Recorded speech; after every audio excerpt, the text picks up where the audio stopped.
Olá, meu amigo, minha amiga. Tudo bem com você? Que bom ter a sua presença conosco no programa Teólogos. Aqui nós estudamos a palavra de Deus com calma, com tempo e com profundidade. Queremos de fato conhecer o texto bíblico, mas mais do que apenas conhecer, nós queremos aprender a fazer cada vez mais e melhor a vontade do nosso Pai Celestial. Considerando que você está acompanhando o nosso programa, eu imagino que você gosta de estudar a Bíblia. Então vou lhe dar uma indicação muito importante. Biblia.com.br é um site que você pode acessar e terá muitos materiais para estudar. Estudos bíblicos diversos, inclusive você poderá solicitar material. Biblia.com.br. Se você quiser acompanhar o nosso programa com informações sobre temas, sobre convidados, você pode acessar as redes que aparecem aí na sua tela. No livro de Mateus, no capítulo 9, versículos 35 e 36, lemos o seguinte: E percorria Jesus todas as cidades e povoados, ensinando nas sinagogas, pregando o evangelho do reino e curando toda sorte de doenças e enfermidades. Vendo ele as multidões, compadeceu-se delas, porque estavam aflitas e exaustas, como ovelhas que não têm pastor. De que modo este texto de Mateus lança a base para uma missão urbana? Que elementos da missão são destacados aqui em Mateus e em outros textos da Bíblia? Esse é o nosso tema de hoje. Está começando Teólogos.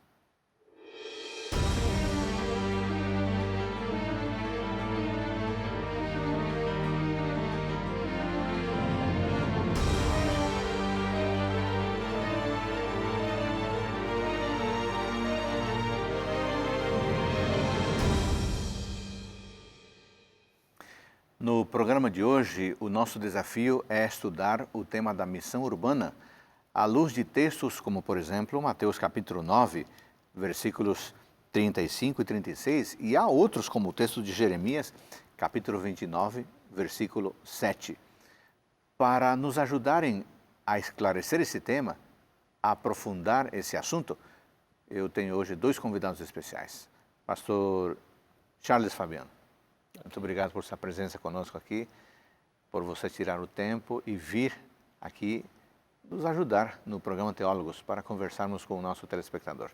É um prazer, pastor Adolfo, estar aqui com você, nesse programa que é bem assistido, as pessoas comentam e espero estar aqui somando e contribuindo nesse programa. Aliás, é bem provável que alunos seus, estejam assistindo. Você pode aproveitar e mandar uma saudação para eles, alunos de teologia lá da FADBA. Então queremos dar aqui uma saudação, mandar um abraço para todos os estudantes do SALT na FADBA, dizendo que nós estamos aqui e esperamos que a palavra de Deus também faça efeito na sua vida e na vida da sua família. A FADBA, amigos, é a Faculdade Adventista da Bahia. Lá temos diversos cursos. E lá temos também o Seminário de Teologia. Ali, vamos fazer o seguinte, já que estamos falando da FADBA, preste atenção ao vídeo que será apresentado neste momento.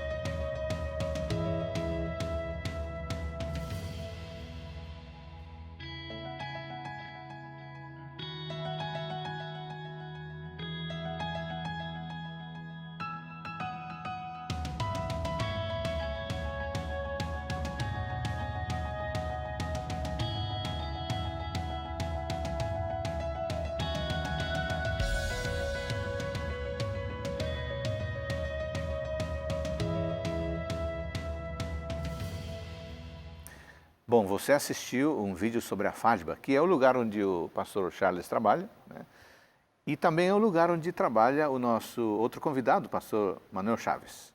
Pastor Manuel, obrigado por sua presença mais uma vez. Olá, pastor Adolfo. É uma alegria poder participar desse belo programa que tem levado cultura bíblica aos telespectadores da Novo Tempo. Agora, pastor Manuel, como é que é o desafio de ensinar teologia, formar pastores dentro de um seminário? É uma experiência gratificante, mas desafiadora, como você colocou. Nós temos ali anualmente uma média de 400 alunos que vêm de diversas partes do Brasil, e alguns até de fora do Brasil, e vêm em busca do conhecimento teológico, da capacitação teológica para exercerem o ministério pastoral. E para nós é uma experiência desafiadora, porém gratificante, porque muitos desses jovens que vêm já têm um histórico de atividades em suas igrejas, e alguns já atuaram como líderes locais e tal, alguns mais maduros, outros um pouco menos, e a gente acompanhar esse grupo, às vezes eles chegam de uma forma e a gente vai, quando eles estão no período de formação, de formatura, a gente já percebe um avanço, um crescimento, né? E depois quando a gente encontra com eles já exercendo o ministério, é realmente uma alegria muito grande. Que bom. Pastor Charles, o curso de teologia, né, é um curso oficial da FASBA, né? Sim. São 4 anos de estudo. Exato. Muita leitura, né? Muita leitura, pesquisa. Você sim. é um professor muito duro com eles, não? Eu sou suspeito para falar, né? Mas eu creio que a gente tem que ter um pouco de memória e lembrar da nossa época de estudantes, né? E procurar ser, ao mesmo tempo, assim, desafiante, né? Procurar estimular o crescimento, mas sem ser injusto ou desumano, né? Eu penso que para aprender não precisa doer. Não, né? Então, nós procuramos levar isso em conta. Muito bom. Eu queria que você tomasse a sua Bíblia agora, esse caderno que você utiliza para tomar notas, para fazer anotações, apontamentos, porque nós vamos estudar alguns textos bíblicos na tentativa de compreender o fundamento da missão urbana, o fundamento na Palavra de Deus. Esse texto que foi lido no início, Mateus capítulo 9, versículos 35 e 36, ele lança bases para um ministério urbano em nossos dias, pastor Manuel? Sim, sem dúvida. Quando o evangelista Mateus descreve a ação de Jesus, ao falar que ele percorria todas as cidades, veja, todas as cidades e povoados, ensinando nas sinagogas, pregando o evangelho do reino e curando toda sorte de doenças e enfermidades, nos faz referência a que o mestre nos deu o exemplo e ele não deixou de fora os ajuntamentos populacionais. Ele buscou onde estavam essas cidades e foi até todas elas, exercendo o ministério em favor das pessoas que ali estavam. O verso seguinte fala que ele via as multidões. Sim. Né? E as cidades, evidentemente, em nosso contexto atual, representa muito bem isso. Então, para nós, é um texto assim, chave que indica o exemplo dado pelo próprio Jesus para atendermos essas cidades. Um grande desafio, porque hoje nós temos cidades imensas, com milhões de habitantes. Eu até gostaria de ler esse texto de Jeremias 29, 7, que também mostra o interesse divino pelas cidades. Jeremias 29, capítulo 29, versículo 7. Procurai a paz da cidade para onde vos desterrei, e orai por ela ao Senhor, porque na sua paz vós tereis paz. Muito interessante esse pedido, né? Orai por ela ao Senhor. Não é muito costumeiro, eu acho, da nossa parte orar pelas cidades, assim, mas que está dizendo isso, né? Exatamente, pastor. E mais curioso é que Deus está pedindo para orar por uma cidade que era símbolo de rebeldia, era o povo inimigo, era por Babilônia, né? Olha só. Não era por Jerusalém. Não. E isso mostra que Deus realmente tem um cuidado e um interesse especial pelas cidades, inclusive aquelas que nos parecem ser hostis a Deus e ao seu povo. Talvez essas mereçam mais oração ainda. Né? E o contexto de paz aqui, o shalom, né? O shalom de Deus não é simplesmente a ausência de guerra, é a prosperidade, o desenvolvimento, o exercimento do juízo, a justiça social. Então, como o povo estava sendo desterrado para a Babilônia, então Deus, olha, ore pela paz, para que eles também estejam em paz, no sentido amplo da palavra, porque lá vocês também terão paz, porque seriam 70 anos de cativeiro ali em Babilônia. Né? Não poderia haver tranquilidade para eles se o local onde eles morassem não fosse Não tranquilo, tivesse, né? Exatamente. Isso, para mim, fala sobre o bem comum, né? Nós cristãos não podemos ignorar que somos cidadãos também deste mundo. Temos Sim. uma dupla cidadania. Correto. E trabalhar pelo bem comum de onde nós moramos é também um chamado divino para nós como filhos e filhas de Deus, né? Porque a prosperidade da cidade também afeta a nossa prosperidade, né? Claro. Então é por isso que Deus pede isso. Agora, pastor Manuel, voltando aqui a Mateus 9, 35 e 36, e antes talvez entrar numa pergunta específica do texto, em que momento a teologia aplicada, ou os estudiosos da teologia aplicada, começam a dar atenção para a missão urbana? Em que momento, devido ao que surge esse interesse pelo evangelismo nas grandes cidades, por exemplo? Historicamente, temos alguns movimentos que aconteceram no meio cristão, especialmente o Concílio Mundial de Igrejas, que destacou a questão do evangelismo. Naquela ocasião foi conduzido por um grande teólogo, John Stott, e a preocupação era justamente ao ver os agrupamentos sociais nos grandes centros urbanos, e parecia que a igreja não fazia uma frente bem específica e intencional para isso. Então, a partir daí se desenvolveu o conceito da evangelização de o evangelho a todas as pessoas, a todas as nações, a todos os povos, e uma concentração especial nas cidades. No meio adventista, eu creio que o projeto de missão global alavancou muito essa visão para os nossos dias de cidades, né? Quando se pensou ver os segmentos populacionais densos, sem a presença da pregação do Evangelho, e intencionalmente direcionando assim, ações específicas para ir ao encontro dessas pessoas nesses grandes centros urbanos.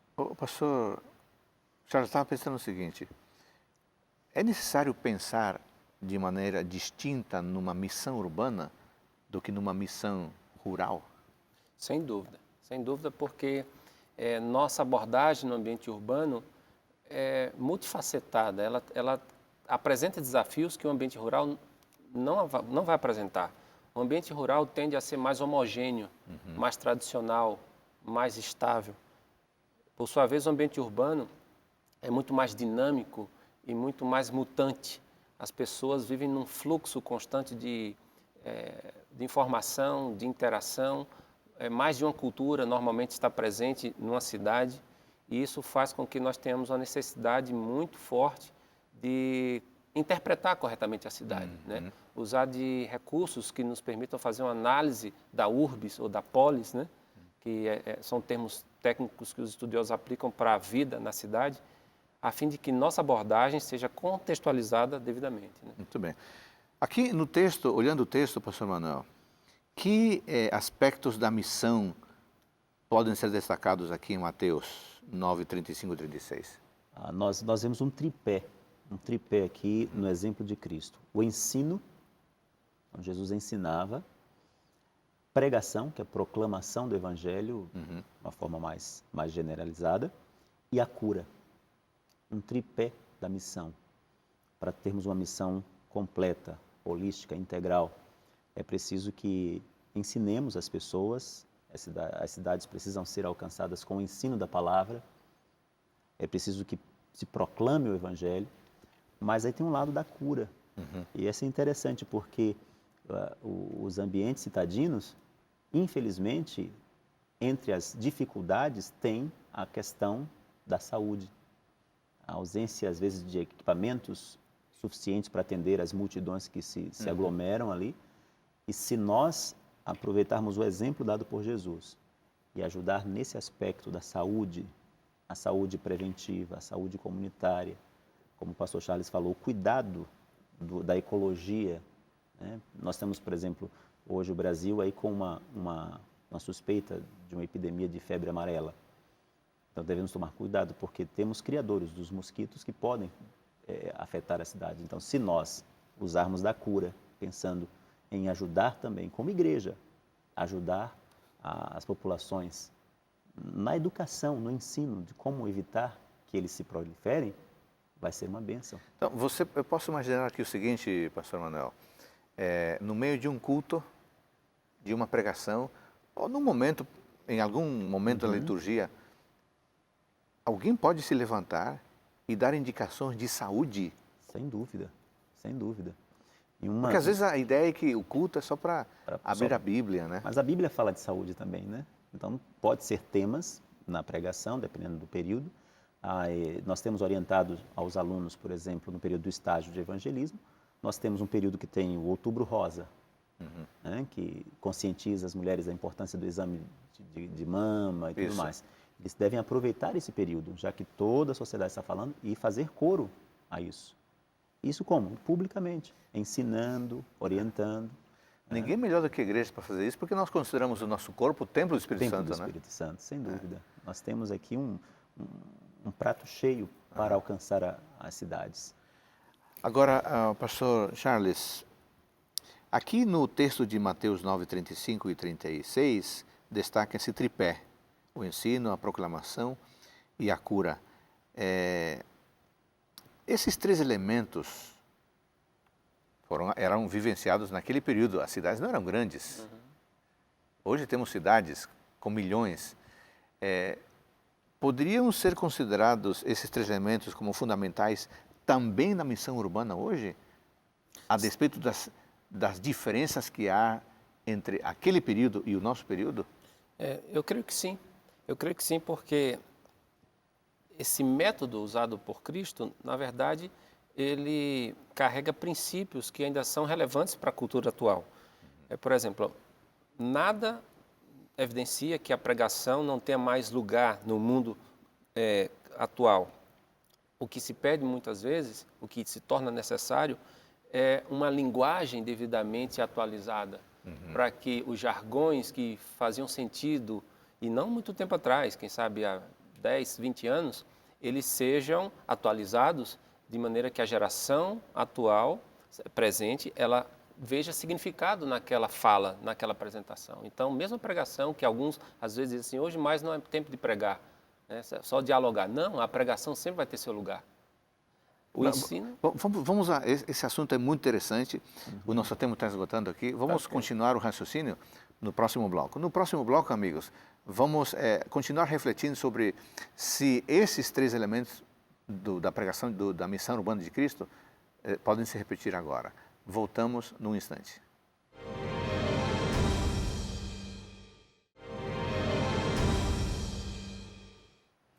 No programa de hoje estamos estudando o tema da missão urbana. Lemos o texto de Mateus 9, 35 e 36, que indica claramente como Cristo exerceu um ministério nas cidades e nos povoados. Ele ensinava, pregava e curava. E nós terminamos, pastor Charles, comentando no bloco anterior, de que esses três aspectos são relevantes na missão urbana hoje. E você estava argumentando sobre a relevância da pregação. Não é só ficar conversando, dialogando. Tem que haver um momento da proclamação pública, não é isso? Sim, exatamente. Isso porque há uma tremenda necessidade de colocar a Bíblia no seu devido lugar, que é o local central na hora de apresentar o Evangelho. A exposição da palavra de Deus continua sendo a necessidade, porque somente a palavra que transforma vidas. Isso. Não são teorias humanas. Agora, o grande desafio para nós pregadores, no século XXI, é fazer isso de maneira que a geração da nossa época entenda com clareza e com relevância os princípios bíblicos. Então, esse é o nosso desafio. Adequar a linguagem ao tempo atual, né? Então, atualizar o que a gente chama de contextualização, né? Uma contextualização da linguagem para que as pessoas que vivem nesse ritmo frenético das cidades possam parar e entender o que está sendo explicado, o que está sendo exposto. Além disso, o outro elemento, o ensino, pastor Manuel, que foi um elemento importante da missão de Cristo, ele também é relevante nos tempos em que vivemos? Sem dúvida. E uma grande prova da importância dele nesse tempo, eu quero citar como exemplo, o programa Bíblia Fácil. Quantas pessoas são apaixonados por esse programa porque, de uma forma prática, simples, direta, é ensinada a Bíblia. E esse programa Bíblia Fácil, inclusive, eu quero dizer que nas igrejas adventistas temos a classe onde tem a continuidade do programa Bíblia Fácil. Né? Então, você pode participar lá também. E as pessoas querem conhecer. E aí você tem um ambiente preparado, mais adequado, onde você pode esclarecer dúvidas. Né? Lições da Bíblia. Sim. É outro programa que tem um efeito muito forte, e nas igrejas locais também. Então, o ensino ele tem o seu papel, e é um papel preponderante no sentido de que as pessoas estão num ambiente mais intimista, onde ela pode perguntar, pode esclarecer dúvidas. A proclamação também tem um pouco do ensino, tem Claro. conteúdo do ensino, porém você já não tem essa interação direta. Né? Então, sem dúvida, o ensino é fundamental em nossos dias. E a cura, né? Obviamente também, nos tempos em que vivemos, as pessoas sofrendo de doenças, de diversos distúrbios, falar de cura física, de cura mental, é algo que atrai né, as pessoas. Isso aqui aponta para o atendimento das necessidades das pessoas. E, claro, uma das grandes necessidades em todas as épocas, sem dúvida, é a saúde. Por causa, às vezes, da falta de atendimento público ou condições econômicas. Então, quando nós entendemos que é um papel da missão atender as necessidades das pessoas, uma delas é a cura. E isso pode ser feito, claro, de maneira sobrenatural, mas também seguindo as orientações dadas por Deus para que as pessoas possam ter mais saúde, mais qualidade de vida. Agora, pastor Charles, você mencionou no bloco anterior que há semelhanças entre a época de Cristo, as cidades, povoados, e hoje, mas há diferenças. Para quem quer pregar o Evangelho, como é que poderia se conscientizar e conhecer melhor as diferenças das cidades hoje, dos espaços que têm que ser evangelizados? Como conhecer melhor para uma missão mais efetiva? Que ferramentas podem ser utilizadas? Eu quero pregar em tal bairro. Eu não posso chegar de qualquer forma, tenho que me informar. Que ferramentas usaria para me informar e para chegar de modo mais eficaz aos moradores daquela região? Ok. Eu creio que hoje, pastor, nós temos acesso à informação de uma maneira que há pouco tempo não era possível. Isso deve ser levado em conta. Quando eu falo sobre este acesso, estou falando, por exemplo, em buscar informações sobre aquela comunidade ou aquela cidade em sites oficiais do governo, como o IBGE. Isso. Né?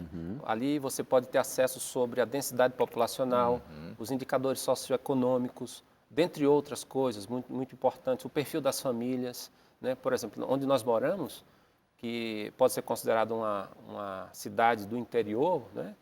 Tem pouco mais de 30 mil habitantes. Pesquisando no IBGE, no site do IBGE, descobri algo que eu fiquei impressionado. Apenas 30% dos domicílios têm banheiro. Uau. 30%. E especificamente onde nós moramos, isso é bem evidente. Tanto que a igreja do campus começou a fazer um projeto de construção de banheiros em algumas residências ali no entorno da faculdade. Então, antes da gente chegar com uma prescrição ou com uma oferta, a gente tem que fazer um diagnóstico. Claro. E há profissionais das ciências sociais, das ciências humanas que podem nos ajudar grandemente nesse sentido. Então, nós não precisamos nós mesmos fazer todo esse trabalho de levantamento de dados. Há muita coisa que já está disponível e pode nos ajudar não a determinar se vamos apresentar ou não o Evangelho em sua inteireza. Não, mas como, né? Exato, como. Essa é a questão. Há um movimento de jovens urbanistas aí, de ONGs, que eles chamam de hackear a cidade. Hackear a cidade. Hackear a cidade. É onde eles estão buscando ver quais são os problemas que há em seu espaço urbano e de que forma podem fazer frente a esses problemas. Então, o que o pastor Charles falou, eles estudam, avaliam, veem o que tem de problema e o que pode ser feito. Um exemplo prático disso, interessante, aconteceu no Rio Grande do Sul, uma cidade que as pessoas reclamavam muito dos buracos. E uma turma dessa de jovens universitários da área de humanas, de uma forma criativa, chamou a atenção para o problema e conseguiram a atenção das autoridades. Eles fizeram uma pista de golfe nos buracos da cidade Uhum. e começaram a jogar uma partida de golfe. Isso chamou a atenção da poder imprensa, público. do público, e logo depois foram tapados aqueles buracos. Para nós, biblicamente falando, eu recomendo até uma literatura que vai ajudar como Por favor. ferramenta, de Arsemiro Hoffman, A Cidade na Missão de Deus.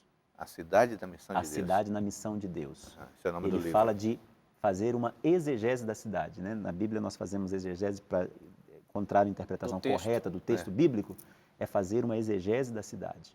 E aí temos as ferramentas que estão disponíveis online, a própria Secretaria de Planejamento Urbano tem dados que podem ajudar, e como igreja é preciso que a gente esteja atento a essas questões para que possamos identificar.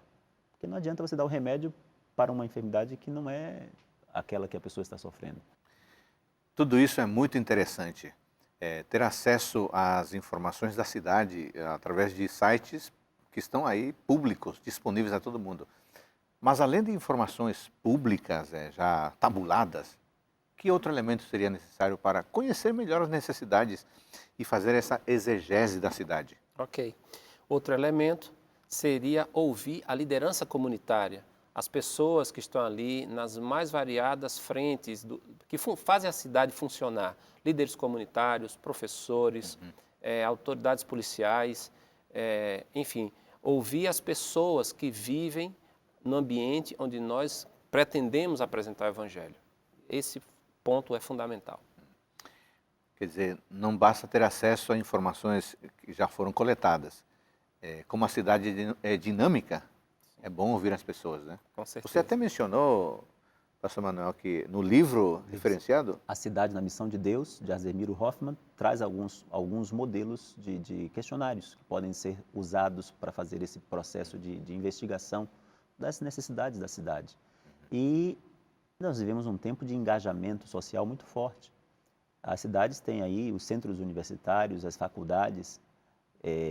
Se você propuser um projeto de ação juntamente com o pessoal da área de urbanismo, da área social, assistência social, certamente eles vão lançar mão disso para poder ajudar nesse processo. Tudo isso deve ser usado, especialmente à medida que você tem uma demanda muito grande de necessidades em cada cidade.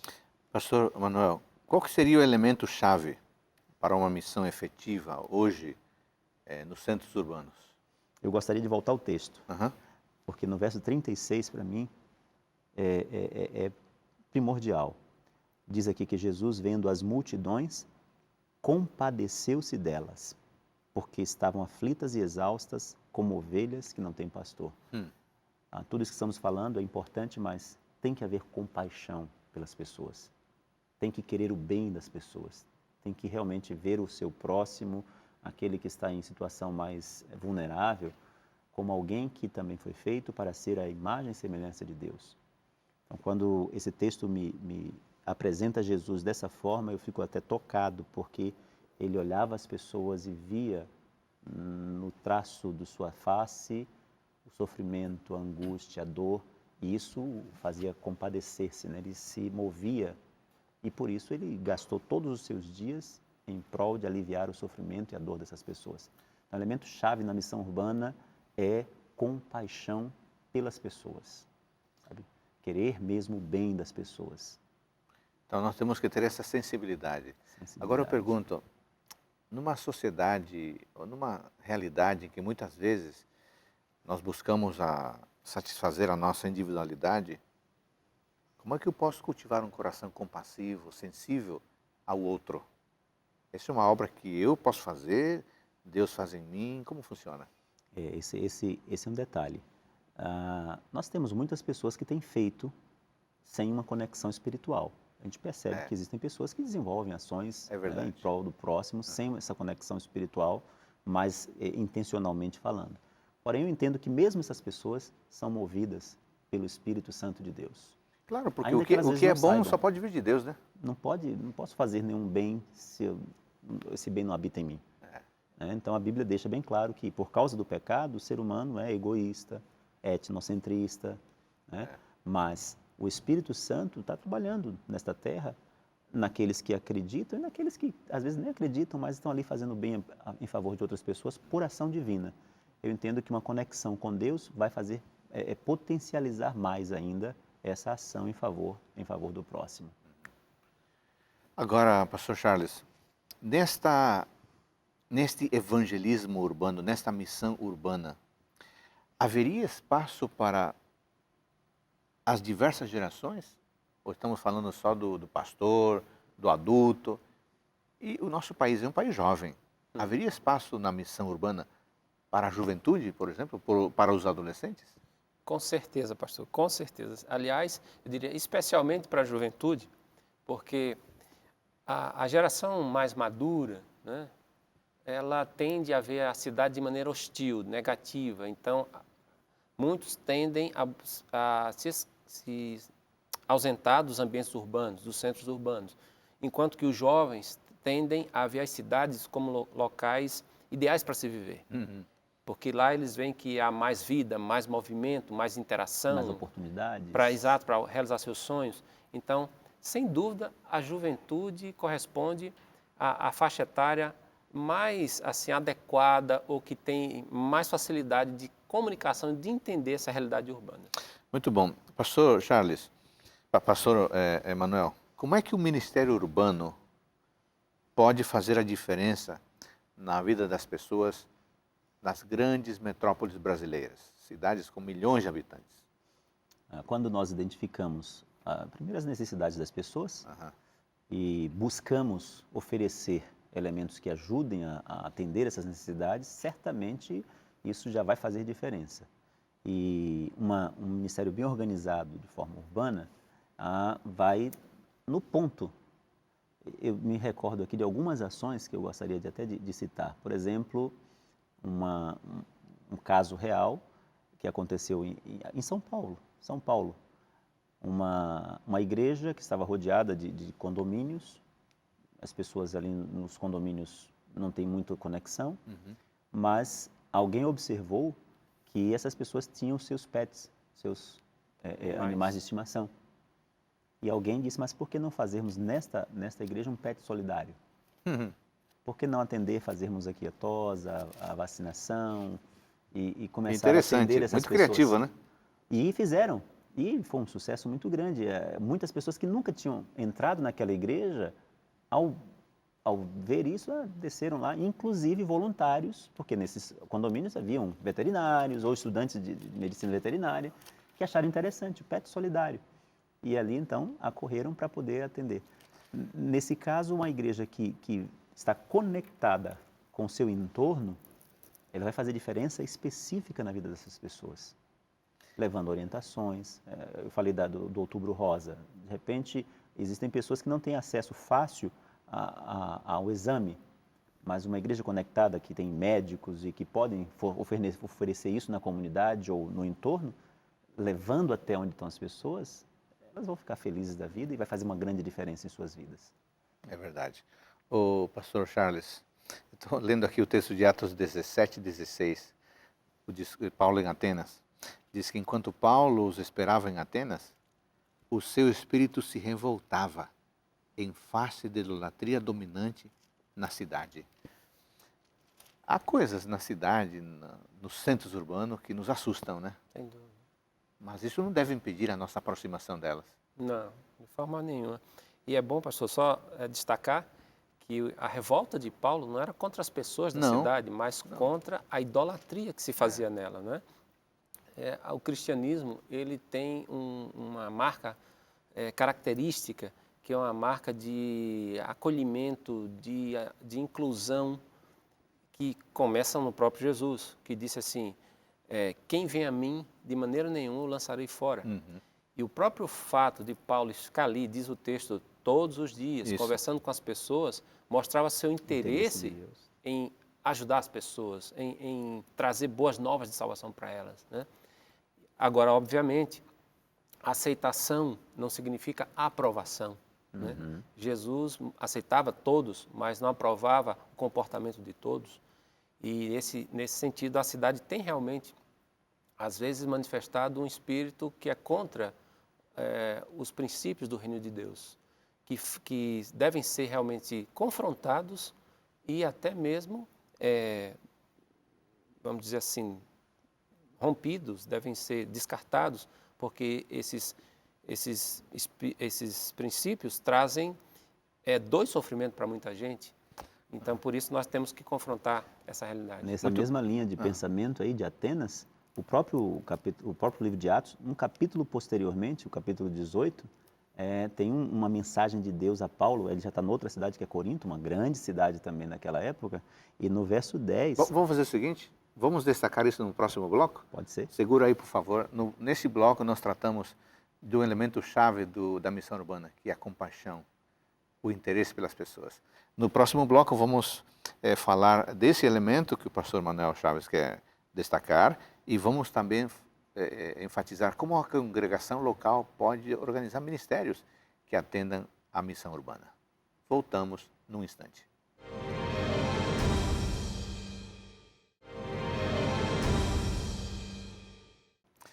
No programa de hoje estamos tratando do tema missão urbana.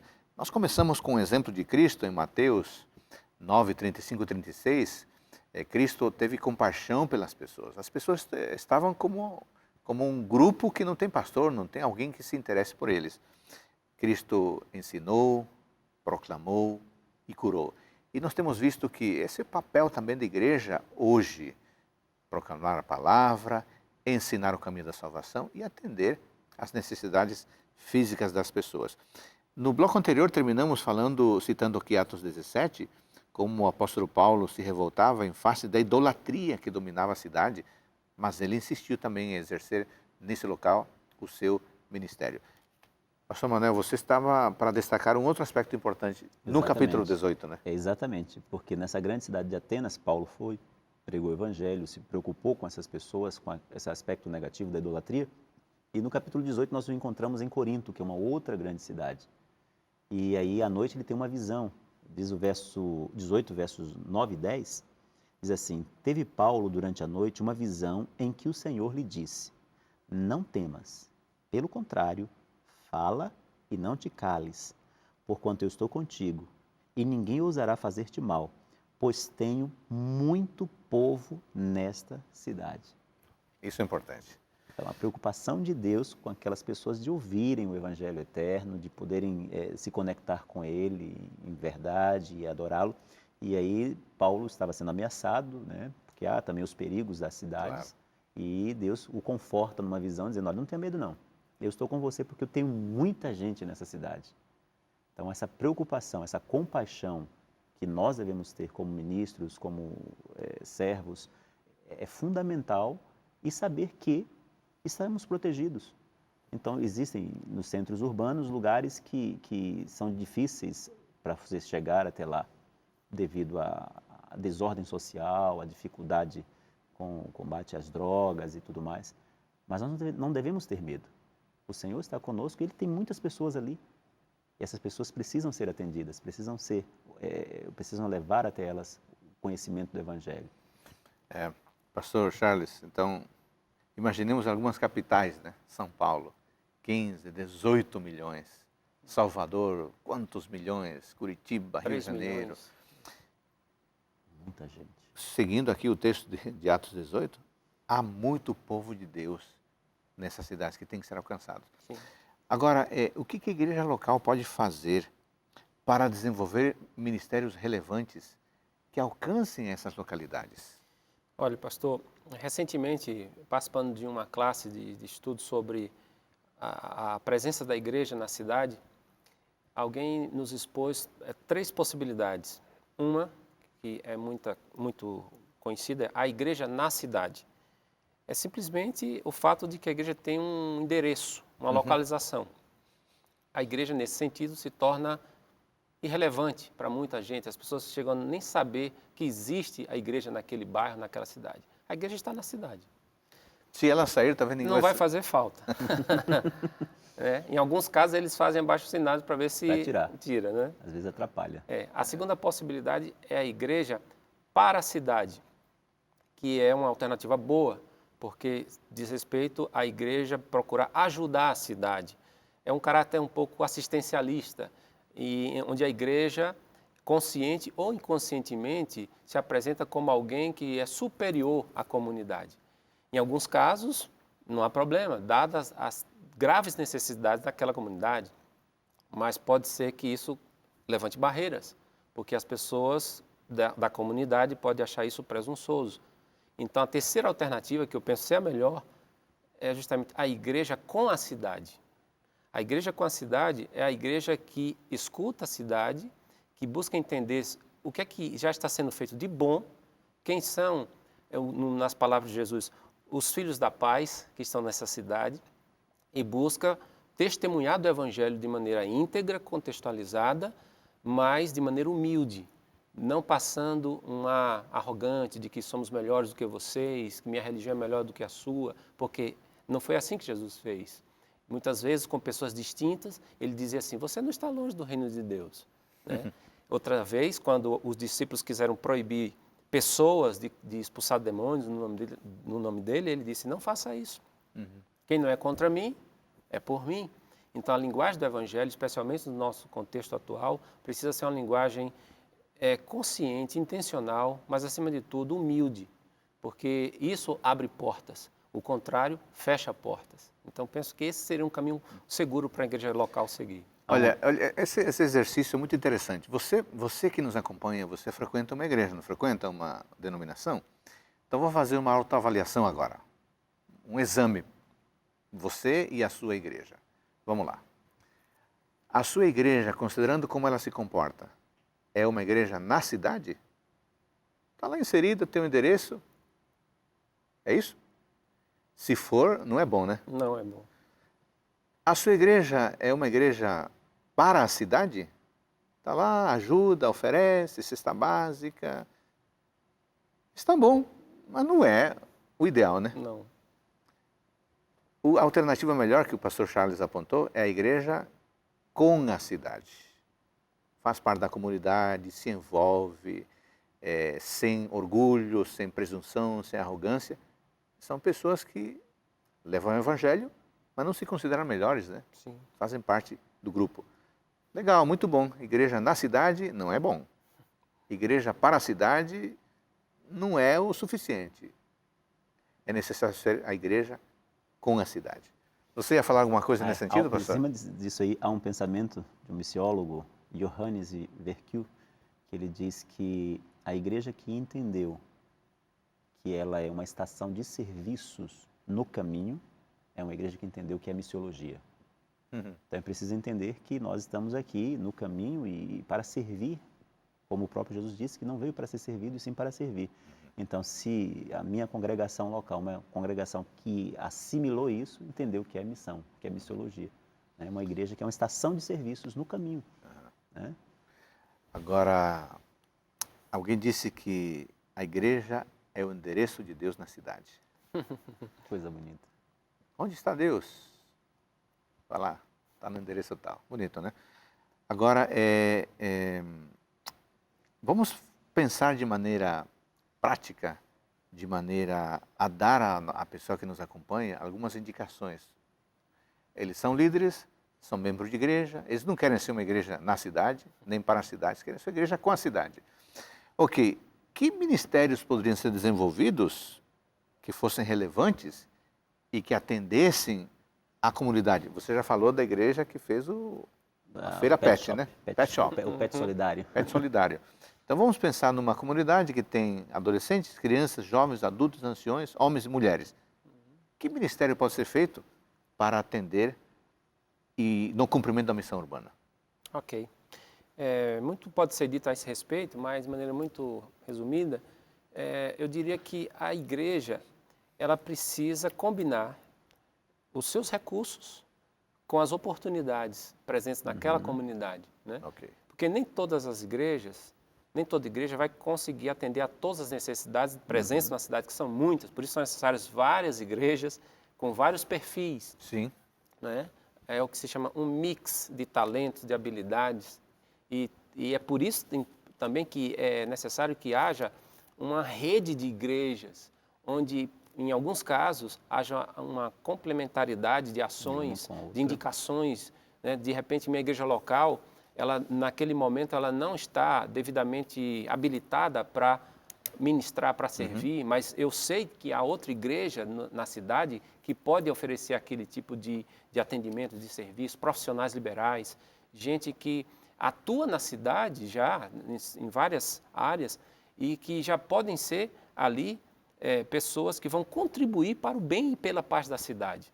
Então, acho que esse é um ponto. Não limitar a ação da igreja a programas, a eventos, a passeatas, porque a vida é todo dia. As pessoas, em seus domínios, os vários domínios, na economia, na educação, na saúde, nós temos, nossos membros estão vivendo aí. Então, devemos conscientizá-los ou lembrá-los de que ali eles precisam ministrar, ali eles precisam dar testemunho do Evangelho, participar de organizações não governamentais, de reuniões que dizem respeito às políticas sociais daquela cidade, para que o Evangelho realmente seja visto como ele é. Um poder que, exatamente, não apenas o discurso religioso, mas uma atitude que faz diferença na vida aqui e agora. Então, você falou em recursos e oportunidades, né? Que recursos tem a sua comunidade? Estamos falando de recursos materiais e recursos humanos, né? Sem dúvida. Você tem consciência disso? Agora, que oportunidades estão se apresentando naquela comunidade? Exatamente. Eu estou me lembrando de uma igreja que eu visitei um tempo atrás, uma senhora que sabe tudo sobre corte e costura. E havia naquela comunidade uma necessidade, porque muitas senhoras, famílias sem emprego, o que ela fez? Ela montou no salão da igreja um curso corte e costura. A igreja forneceu alguns elementos materiais e ela começou a dar aula uma vez por semana. Abriram assim publicamente o convite e abriram algumas vagas. Não foram suficientes, porque houve muita procura, muita procura. Então essas pessoas vieram para aprender a costurar e fazer disso um meio de sustento. Impressionante, eu tive a chance de conhecer essa senhora. Ela prega o evangelho ensinando a costurar. E as pessoas são tão agradecidas à senhora e elas conhecem a igreja, porque é feito na igreja, o curso começa com um culto e termina com um culto. Então, recurso humano, a igreja pôs recursos materiais e aproveitar a oportunidade que é pessoas que estavam necessitando ser instruídas nisso. Ultimamente temos falado do meu talento, meu ministério. Isso. Meu talento, meu ministério, o pastor Charles falou bem, a vida segue. Aonde eu estou, e é bom até com uma correção importante do ponto de vista da eclesiologia, onde eu estou, eu sou a igreja. Então, se eu sou um profissional liberal, o ambiente onde eu estou trabalhando ali, eu sou a igreja. E eu tenho pessoas ao meu redor. Eu preciso me relacionar intencionalmente com essas pessoas, visando o bem-estar delas, mas ao mesmo tempo ajudá-las a conhecer o reino, né, e se fazer parte do reino de Cristo. Então, no dia a dia, eu tenho os talentos, os dons que Deus me deu, e vou buscar ver de que forma posso usar esses talentos, quais são as oportunidades ali no meu dia a dia. E, claro, como congregação, né, devemos pensar agora na coletividade, de que forma comunitária nós podemos trabalhar junto com a nossa comunidade para o desenvolvimento dessa comunidade. Ou seja, estaria correto pensar que esses trabalhos, esses ministérios, não podem ser algo artificial? Não. Tem que ser algo do coração, compaixão, né? Algo do coração. Você destacou aí meu talento, meu ministério, e a igreja adventista tem enfatizado outra frase, gente cuidando de gente. É isso também, né? Com certeza. É o cerne do cristianismo, né? Indo para o final aqui do nosso programa de hoje, uma última questão, queria que vocês abordassem rapidamente. Quais devem ser os papéis, tanto dos pastores locais, quanto dos líderes locais, em todo esse desafio da missão urbana? Ok. Eu gostaria de citar como exemplo aqui, de liderança, o caso de Jonas. Jonas? Jonas foi aquele profeta fujão, né? Mas a graça de Deus é maravilhosa e não desistiu todo dele, mundo, né? E no capítulo 4 do livro de Jonas, uma breve contextualização, Deus está falando com o profeta que ficou irado porque Deus não havia destruído a cidade de Nínive. Sim.